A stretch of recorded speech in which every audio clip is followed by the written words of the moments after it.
The following parody video is entirely AI voiced, but written by some dweeby Yu-Gi-Oh fan. Please support the official release.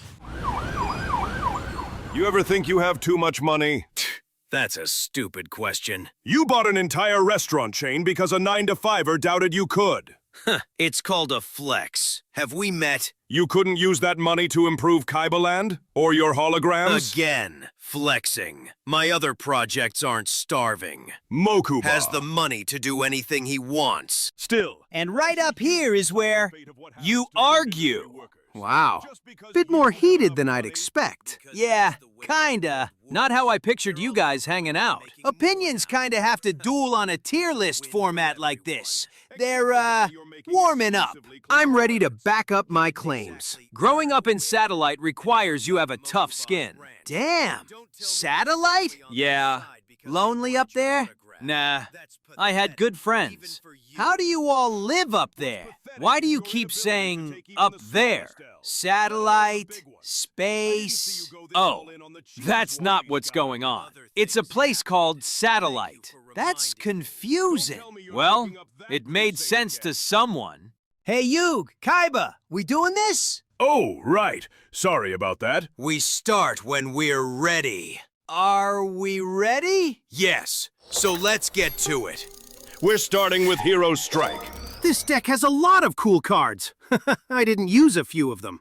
But I could see a timeline out there where I used some or all of these. If that's the extent of your useful insight, then you shouldn't be here. That's not fair, Kaiba. You're still here, and the only insight you tend to have is if high attack points, good. If low attack points, bad. Hilarious. I may not have used some of these guys, but I've looked at their effects and what they can do. A lot of them are awesome. Could have fooled me. There's only one impressive hero in this entire deck, and it's Dark Law. Since everyone loves using the graveyard, but with his fourth-rate stats, he won't survive long. Look at Kaiba strategically calling out a low attack option as valuable. Gotta beat those simple insight allegations. Dark Law's great, but don't sleep on the others. The masked heroes are cool fusion monsters, and their quick play nature lets you get tricky with them. So who are they fusing with? Exactly. The mask? Point is, they're friendlier on your hand than the standard heroes. Look at Divine Wind. Even if he can't punch everyone out, he can endure most attackers. And when he does take someone down, you get to draw a card. But I do think the deck is cool. Look here. Heated Heart. Emergency Call. Righteous Justice. Oversoul. What's that spell? Useless. No, man. Hero. High risk, low reward. Okay, we're saying 4 letters spell 4 words now. Many monsters in your deck won't trigger Righteous Justice, and there's only 3 targets for Oversoul. Look at Homunculus, the alchemical being. The random plant guy? He can turn into any element, which not only makes him surprise fusion fodder for Great Tornado, but lets him use Mask Change 2 to become any masked hero. It's like he's got a secret identity. Told you this deck was cool. It does have a warrior-specific magic cylinder type of card in Battle Guard Howling. Miss you, I buddies. approve. It can trigger on not only attacks, but effects as well. And you don't even have to bounce the aggressor. But I do think there are some problems. This deck is definitely S tier. The 3 fusion cards with only 2 viable targets doesn't seem off to you? You of all people. I mean, that could be a problem, if you don't believe in your cards. Don't tell me you also buy into this believe in your cards crap. The deck balance is off. That's fact. What if you draw Hero Mask, Necro Shade, and Blade Edge together, huh? Then my heart draws Avian and Polymerization alongside them. No, I summon Great Tornado and get Necro Shade in the grave. You don't get to choose what you draw. Says who? I like the idea. You buy a few of these and we're rating them out of the box. So, yikes on some of these. Yeah, this deck as it is, it does have some good control. Divine Wind is good at slowing things down for your opponent. And Koga here looks like he mostly solves the being punched in the face problem. Don't forget, Contrast Hero Chaos can negate enemy effects, so he easily passes the Marshmelon Challenge. After you eat the 1,000 burn. Just because you don't see the value in a card doesn't make it trash. Sparks. What? Sparks was literally dead on arrival. You'd have needed to play the card 10 times in Duelist Kingdom format to lethal someone. Not every card should be expected to win the game on its own. 40 times in our current format. You'd need an entire deck of Sparks to finish someone off. Okay, enough about Sparks. Let's... Spikebot. Didn't that get... Also dead on arrival in its own booster. You wanted 1,800 attack? You had easier options. You wanted a single tribute good machine monster? Oh yeah, Jinzo! But if you needed a Dark Machine monster that didn't disable your own traps? Mechanical Chaser. Had to wait for Dark Beginning 2 for that one. Back on topic, Shadow Mist is like really good deck control. They let you pull a change card on special summon, and when they hit the grave, you can pull any E-hero from the deck. Yes, we get it. I remain unimpressed. C tier. Ouch. Above Merrick's deck because I still hate him. I still think it's S. A lot of these decks should be higher up if I'm being real. Agreed. But if I had to place this deck, I think it'd be around the top of A, and easily in S with just a little bit of a tune-up. I have a strong respect for Darklaw. There's a special place in my heart for making my opponent's strategy worthless. Darklaw outright counters, or at least hinders, many strategies. It throws together a collection of unrelated nonsense that barely synergizes, just like your decks. I seem to recall your deck featuring dragons, transformers, and sick clowns held together by the most broken magic cat in the game. My monsters all fit my strategies. I do see this deck being difficult at times. It has a high ceiling, but out of the box, I think we're looking at around the top of B tier in its current state. Man, I think this deck looks like a lot of fun, especially this card trooper guy. I love him! He's a great enabler for Miracle Fusion. Real bold you ever decided to use him in the 4,000 life point format, though. Yeah, but you get a card when he goes down. He's a fun way to speed through your deck. It's a blast if you love Fusion. You got good old Polymerization, Mask Change 1 and 2, Miracle Fusion, and Parallel World Fusion. It's like Fusion with the multiverse. Ah, yes. Elemental heroes and the multiverse of badness. Walk me through exactly how you're even supposed to use this card in your deck. Oh, make 2 different masked heroes, then miracle them into Great Tornado, then parallel them and bang! Done. So your first wannabe hero has to show up and lose. Then your second has to also show up and lose. Then you call in Great Tornado, who also has to fail. Hey, who says he has to fail? He could just be doing a superhero team-up with Contrast Chaos for lethal instead. I think this deck's got a lot of awesome warriors with so many cool designs. Heat is awesome. I think it's A tier, personally. Maybe not so much for consistency, but the hype you could pull with this deck would be worth the hardship. Top of A tier for me. That lands it just above Machina Mayhem. Shouldn't it be higher? Your consultants. If either of you want me to seriously consider your opinions, dual Wheeler for his slot. Why are you trying to send him after me? We're moving on to Synchron Extreme. All right, let's rev it up. Dork. Okay, whoa. You got a lot of guys in here. And a hand trap. Props. I guess we can look at structure decks like we would a Junker Duel Runner. I think it's gonna handle a little awkwardly at first. It's only got 4 synchros, and 3 of them are level 5. So it might feel rigid in some cases. This deck is even more allergic to keeping its monsters alive than most. In some ways, it doesn't look like much on the surface, but once it gets up to speed, it has some real good ways to surprise your opponent. I'd be surprised too.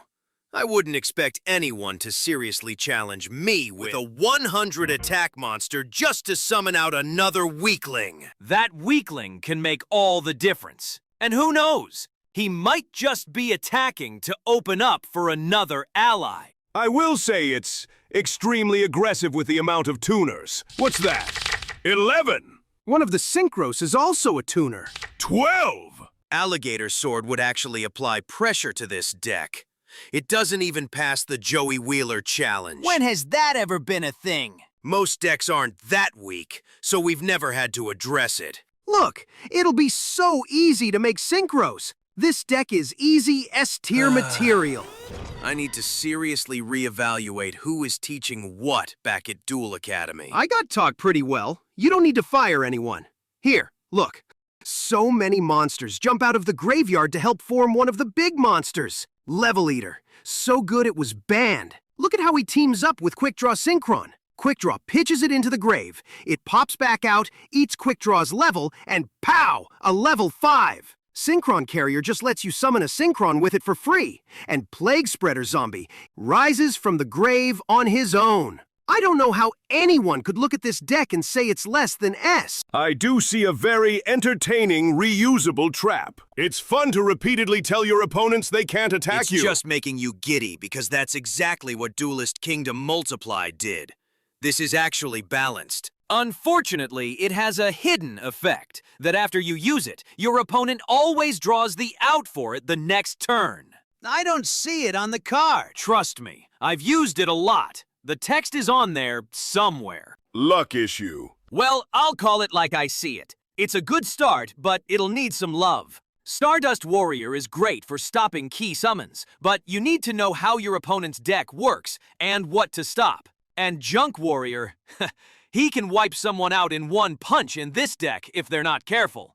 Really? Check this out. You summon Junk Warrior by using Sonic Warrior with a few strong level 2s. Strong level 2s. On the field, he gains the attack of all level 2 monsters and below. Speed Warrior can be responsible for an 1800 point boost. 2300 boost if you used Sonic Warrior. That doubles his attack! Then you swing at something with really low attack or defense, and play Scrap Fist and Rush Warrior. So he's over 9,000! Ha! Yeah, and he's doing double battle damage and piercing. Even if something has 4,000 defense, your opponent's life points aren't surviving that. Impressive. Niche. Did no one just hear? As usual, Big Number gets Kaiba's attention. I got it. I thought it was funny. Thanks, man. It's not worth the investment. And if all you get is tuners in your opening hand, what are you going to do? Hope one pathetic scarecrow keeps them away? I wouldn't bet on that. You draw the out next turn. The deck's boss monster is pathetic. Is it? He doesn't earn the trouble he's worth. And if you do take him out, he brings out a warrior as backup from the extra deck. That isn't just battle destruction either. That's leaving the field at all because of the opponent. This deck is D tier on a good day. I think this deck is great. It's got some disruption to help protect the guys. Not much. Starlight Junction. Great pun, by the way. Thanks. I didn't name it. I think what I'm struggling with is the ability to make some strong counters. Imperial Iron Wall could easily be a dead draw, and I don't know if Speed Warrior really earns his own dedicated card. Quick Draw Synchron entirely relies on Star Eater to actually synchro. Yeah, that was a choice. Even with its drawbacks, I still think it's S-tier. Calling everything the best defeats the whole purpose of a tier list. I think it's going to hold its own out of the box in the B tier. But it could easily climb to S with a little love. The Synchro engine needs a little more variety so you don't stall on some draws. You're not going to put it higher? I want to. Really, I do. It's just not how I would put a deck like this together. I think more variety would have better introduced Synchros to new players. But like this, it might feel limited, when in reality, you're going to have plenty of options. I don't make Synchros often, so I'll take your feeling on it. Top of B tier. I can't see rating it below Dragoonity Legion. I think it really belongs in the bottom of B. I can't quite place it in C. That's gonna land it in the middle of C, because Kaiba thinks it's that bad. Kaiba, really? Below Dragoonities? I think their core is just much stronger. Dragoonity Legion has better traps. Their monsters can hit hard with mage power or United We Stand. The whole point of synchro summoning is to tag into the bigger monsters fast. With that deck balance? You guys ever think you take this ranking of structure decks way too seriously? Everyone is going to change them anyway. Kaiba only has one mode. We're kind of just along for the ride, and so we can laugh if he does or says something funny. Which is a lot. The verdict is in. Synchron Extreme is mid. We're on to Master of Pendulum now. Pendulums make my head hurt, man. Some cards already had a lot of text. Then we got these guys coming with even more reading. None of these are that bad. Some of them are just kind of normal monsters. Yeah, but balancing scales always sounds like a big pain. In the most basic of terms, you want to throw a low-scale monster on one side, while you throw a high-scale monster on the other side. So in this deck's case, you can summon monsters from levels 1 to 8 if you get 8 on one side of the board and 1 on the other. You might change what you throw in the scales if they have a pendulum effect you like. But in this deck's case, Dragon Pit and Dragon Pulse do the proper scale setting and have the ability to pop monsters, spells, and traps. Stop that. Stop what? Everything is not S tier. You may as well be looking at a sheet of white paper, because nothing stands out. Nah, look, plenty stands out about this deck. They got the best of all worlds here. Fusion, Xyz, and Synchro. And all of them are super cool dragons. Odd Eye's Absolute Dragon even tags out into Odd Eye's Meteor Burst Dragon. And it's when it leaves the field at all. It's not aggressive enough for my taste. Absolute Dragon focuses on blocking incoming attacks. Meteor Burst summons another monster, and then refuses to attack. If I'm summoning a dragon, I want to crush my opponent with overwhelming force. May I direct your eyes to Rune Eye's Pendulum Dragon. 3,000 attack. Attacks 2 to 3 times, and is potentially immune to opponent's card effects on its summon turn. That is a good boss monster. But there's only one polymerization in the deck. Odd Eyes only has 2,500 attack. It's almost as weak as Red Eyes. Ahem. Why is my buddy Red Eyes catching strays? Because it always deserves it. Very funny. Almost as funny as watching you run 6 monsters into Rabid Horsemen consecutively. Look, it's also got Eradicator Epidemic Virus. How many targets? Thanks to Pendulum Summoning, 3 to 4 if you absolutely gotta ditch the fusion. Summoner's Art only hits 2 targets. On that note, that's a little yikes. Hey! Scapegoat! Forbidden Dress is very versatile. You can use it to punch over an opponent or protect your monster from card effects. Losing 600 attack is going to be the death of all monsters in this deck. It has some good protection for its scales, and I'd say nothing is too difficult to get out, given the decent control. It has a few options to replenish the hand, and as long as you keep the pendulum summoning up, you could overwhelm your opponent with monsters. I'd place it in A tier. Pendulum Summoning opened the option for a lot of monsters to see use when they may have struggled before. Fusilier Dragon gets to hit the field at full power easily in this deck. And Odd Eyes is a dragon that can hit your opponent very hard. If it can actually punch over what it's hitting. I think this deck does a better job at introducing a new player to the joys of Pendulum Summoning, better than Synchron Extreme would teach someone the joys of Synchro Summoning. I'd put it where Yugi did. Top of A tier. Eradicator is potentially game-ending, depending on the opponent you're facing. It does have some threatening level 4 monsters, strong staples, and Rune Eyes needs to be respected, or it'll end a game fast. You aren't full sending your endorsement or your hatred. That's rare. But you guys know me. Fun is important on where I rate a deck. Pendulums require a lot more focus, and some things I just don't really get. It doesn't have the edge it needs. If I'm not feeling strong about it, that's telling me what I need to know. Middle of B tier. I think it sinks if it gets hit by MST at a bad time. And it'll have a few bricks if you can't get the scales set up right. Or you just draw something at a bad time. Or my favorite duo, Terraforming and 1 field spell. Sorry guys, I'm gonna say this ain't it. I think it's dominating C tier. You sure you're not being too harsh because they're pendulums? I don't see myself having fun with it. I won't be up all night thinking of cool ways to combine the cards. I'd be asking myself, what did Dragon Pulse do again? This is going to put it in B, around Machina Mayhem. That moves us on to Emperor of Darkness. Yug! We did that one already! No, we did the Dark Emperor. That's the same thing! No, Joey. Look at the cover. It's a different guy. And he's way more smug. That's the classic bad guy pose. No, but seriously, why is it named like this? May as well just name it Dark Emperor number 2. Not like Pegasus didn't do that in other situations. I've said it before and I'll say it again.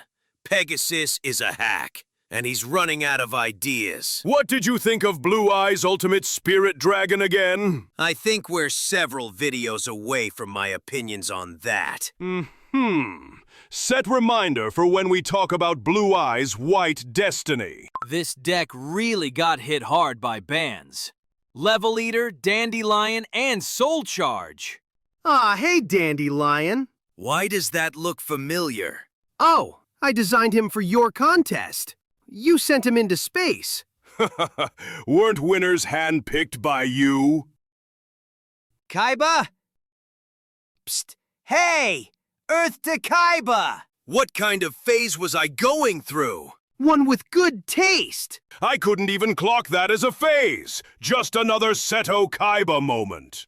While Kaiba dies internally, I'll start us off. This deck is strong out of the box. Like the last Monarch deck, it's focusing on strategies that get in the way of modern decks.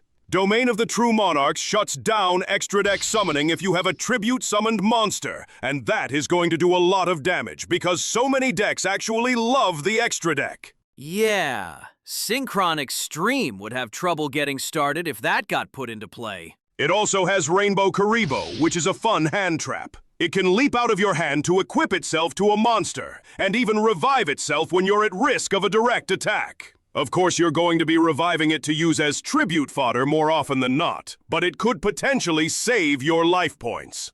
Beyond that, your opponent's monsters are frequently resources in this deck. Enemy Controller, Soul Exchange, the Monarch Stormforth, which is like Soul Exchange but quick play, and you don't lose your battle phase. You just can't summon from your extra deck, which I don't see any there. Do you? I've always imagined these guys as the perfect villains for my heroes to go up against. And these guys are constantly sacrificing small guys rather than teaming up. They've got a spooky evil lair and pretentious cards. But they got a heavenly one! Light isn't always good. Trust me. What, like walking out of a movie theater and getting blinded? Bad? Nah, just bad. Anyway, stealing enemy monsters is also like the perfect bad guy move. You don't find that annoying? Only if the fate of the world is on the line. But if it's not, it's good drama. How will the heroes fight back? Will the sacrificed hero get their run back? They won't. The Monarchs have consistent pressure through disruptive effects. Only one of them is widely regarded as a meme, and the rest of them have consistently powerful effects. They do have weak points, though. If the enemy makes their monster disappear when Zaborg hits the field, he has no choice but to blow himself up. Dicefoon looks like a fun card. This deck is a lot easier for me to wrap my mind around. And I don't like it, but I do respect it. They make everything personal. All they do is destroy something of yours or toss it back to your deck, and it's really hard to stop your monsters from getting tributed. It sure is. For me, it's going in the top of A tier. I don't like placing it that high, but I can't say it's bad with a straight face. This deck is going to want things to line up just right, or it's going to crumble. Because their effects only trigger when you hit the field, you may have to decide to hold off summoning it so you don't destroy your own monster or waste it on something unworthy. Or you could just have some patience. If the enemy has targeting protection, the deck loses a lot of power. Like, all of it, right? Not quite. The Monarch Stormforth doesn't target. What? But right there it says you tribute one monster. That's targeting. Yes, but you could just decide not to. That's what makes it not target. That's... Come on! God, I hate that wording. Who is going to use it just to troll? Pegasus loves doing this. Regardless, it has no problem getting the monarchs to the field, but they aren't going to stick around. Despite the effect protection, many of the monarchs have such a pathetic attack stat, they'll be destroyed by anything with a decent attack.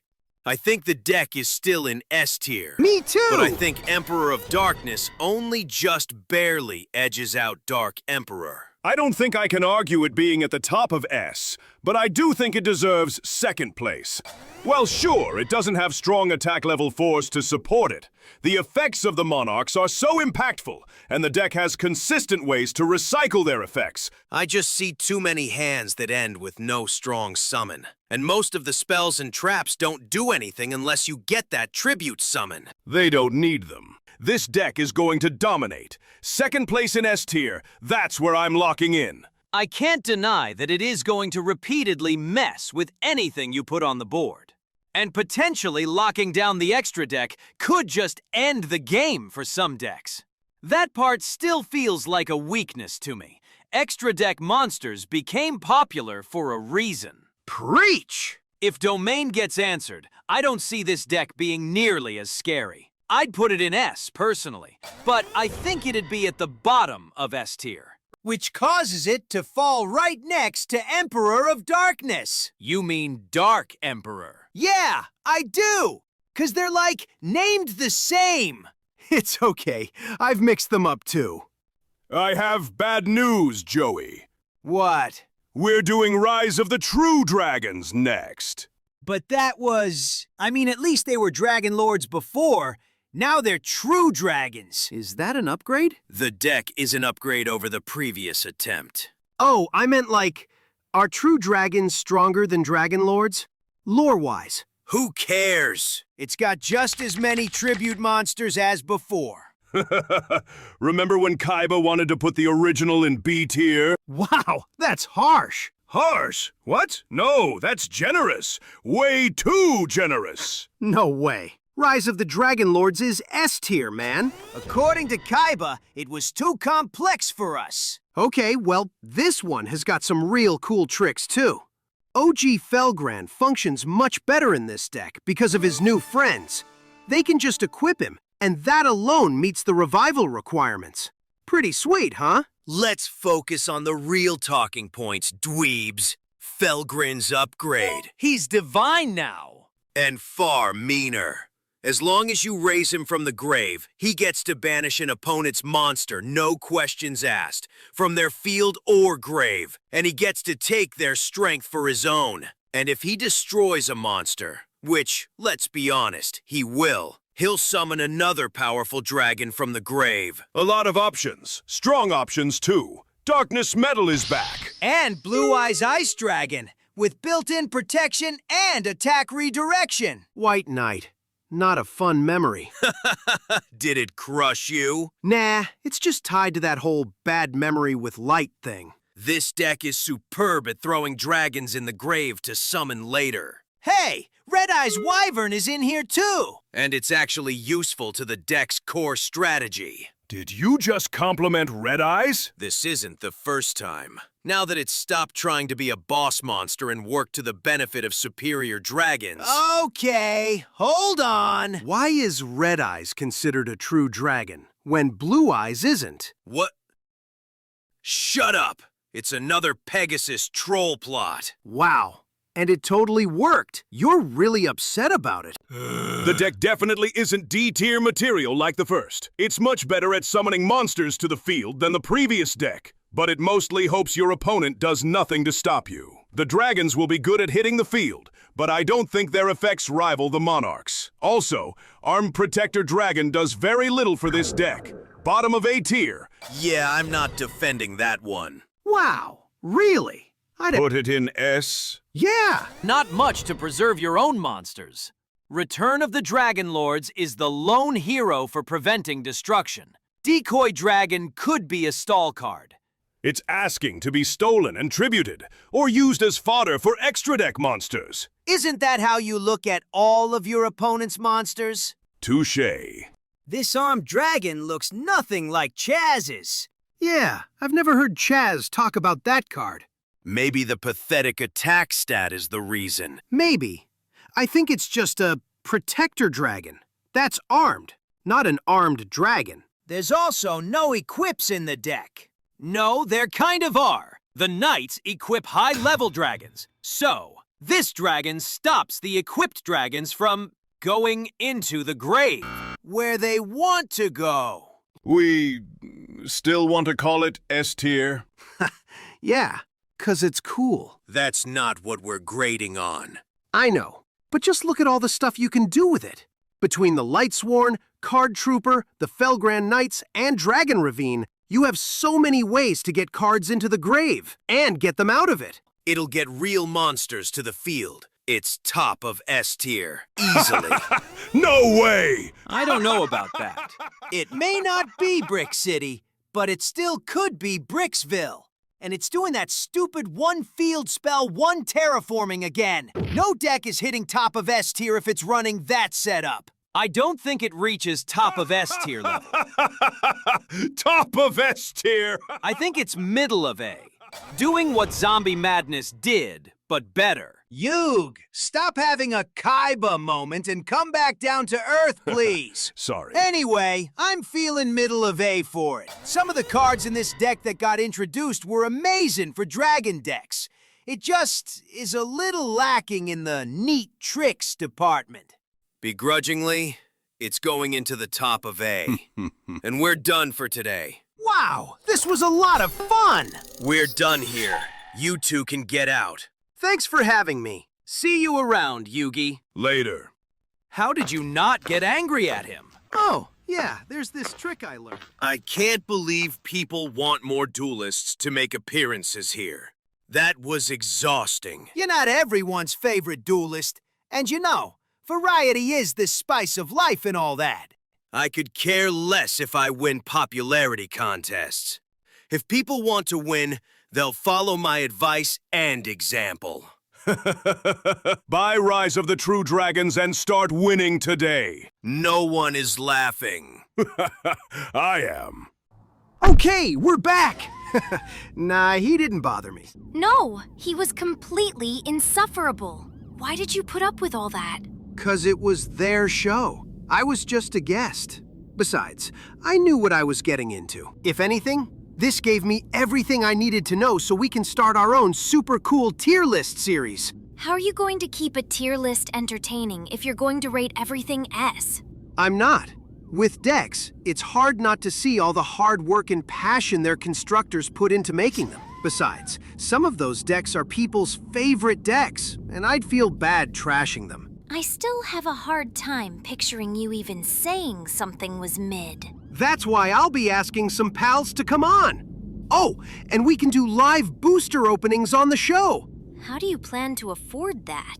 Are there any local tournaments with big prize pools? Doesn't look like it. Maybe you could hit a casino. Nah, You're way too responsible. every hero's gotta be. That's another good point. Is it? People are skeptical. Who is even going to believe that? Fear not, world. Dr. Jaden is here to help you talk with your deck. Aren't you asking for trouble calling yourself doctor? Oh, I can call myself a card psychic. No one should have any problems with that.